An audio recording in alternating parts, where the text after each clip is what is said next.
সংগ্রামী অভিনন্দন। এই লড়াই আমাদের চালিয়ে যেতে হবে। আপনারা লড়ছেন, আপনারাই লড়ছেন।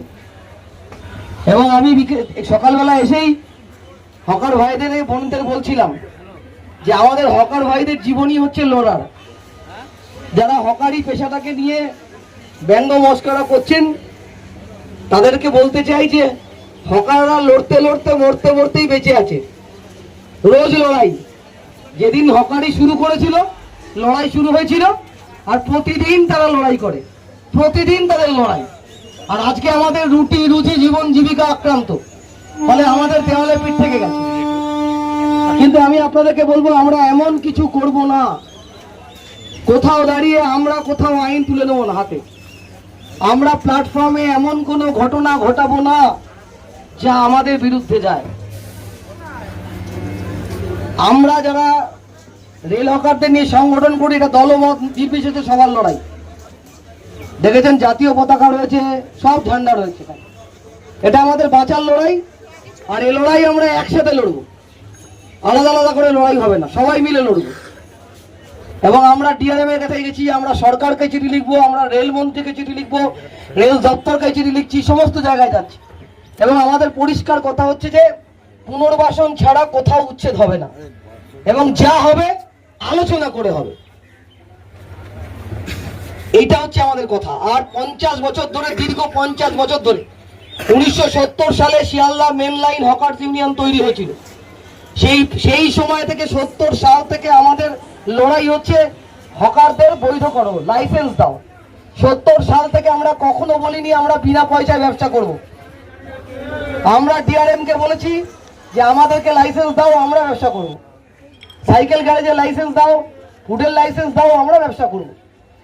এর আগে দুর্গাপুরের ডিআরএম মেনে নিয়েছিলেন যে সকালবেলা রেল হকারদের কুপন দেওয়া হবে, রাতের বেলা সেই কুপন নিয়ে নেওয়া হবে। এরা লালু প্রসাদ যাদব রেলমন্ত্রী থেকেছিলেন যখন, রামবিলাস পাসওয়ান আলোচনা করেছিলেন যে না আমরা এদেরকে লাইসেন্স দেব। কিন্তু এই 10-15 বছরে আর কিছু হয়নি। আমরা এই লড়াইটা, আমি এই জন্য আপনাদের সকলকে বলছি, এই লড়াইটা আমরা এগিয়ে নিয়ে যেতে চাই। একদিন দোকান বাঁচানোর লড়াই এটা নয়। একদিন দোকান বাঁচিয়ে ফেললাম সবাই মিলে, 1000-2000 লোক ভিড় করে, আরপিএফ ফিরে গেল, এই লড়াইটা না। এটা টানা লড়াই, আমাদের লাইসেন্স পাওয়ার লড়াই, এই লড়াই আমাদের পুনর্বাসন পাওয়ার লড়াই, এই লড়াইটা। আর আমি আপনাদেরকে অনুরোধ করবো যে আজকে আমরা রেল কর্তৃপক্ষের সাথে কথা বলেছি। প্ল্যাটফর্মে এখন 1000 খানেকের বেশি হকার আছেন, বিভিন্ন স্টেশন থেকে এসছেন হকার ভাইরা আছেন। আপনারা যে যার মতন দোকানদারি করুন, কোথাও কোনো রকম প্ররোচনায় পা দেবেন না, সজাগ থাকবেন। ওদেরকে আমরা বিশ্বাস করি না। আর প্রয়োজনে ভিড় না করে, আমি যা বলতে চাইছি, এরকম ভিড় করলেন আরপিএফ অতর্কিতে আক্রমণ করে দিতে পারে, আমাদের সতর্ক থাকতে হবে। আমরা চাই না কোনো হকার ভাইয়ের গা থেকে রক্ত ঝরুক, খেতে দিতে পারি না, গা থেকে রক্ত ঝরবে, এটা চাই না। রাজ্যকে সজাগ থাকতে হবে এবং ছড়িয়ে ছিটিয়ে থাকবেন। একটু নিচে থাকলেন, একটু দূরে থাকলেন, সবার কাছে এখন ফোন আছে, খবর পেলে একত্রিত হলেন, নেতৃত্বকে খবর দিলেন, কিন্তু এখন সজাগ থাকতে হবে। আর এর মধ্যে আমাদের যারা নেতৃত্ব আছে আপনাদের সাথে আলোচনা করবে।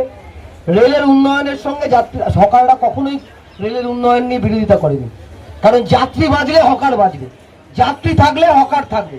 তাহলে যাত্রীদের জন্য, যাত্রীদের স্বাচ্ছন্দ্যের জন্য, উন্নয়নের জন্য আমরা রেল কর্তৃপক্ষকে সহযোগিতা করব। তার জন্য আপনারা প্রস্তুত থাকবেন, এটাই বলার। এখন যেটা বলার যে আমরা লড়াই করে পেয়েছি যা, লড়াই করেই রাখবো তা।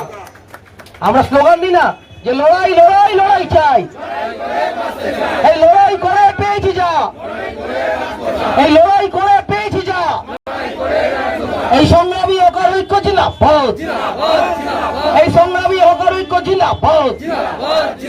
এই লাইসেন্সের দাবিতে আমাদের সংগ্রাম, এই লাইসেন্সের দাবিতে আমাদের সংগ্রাম। সবাই ভালো।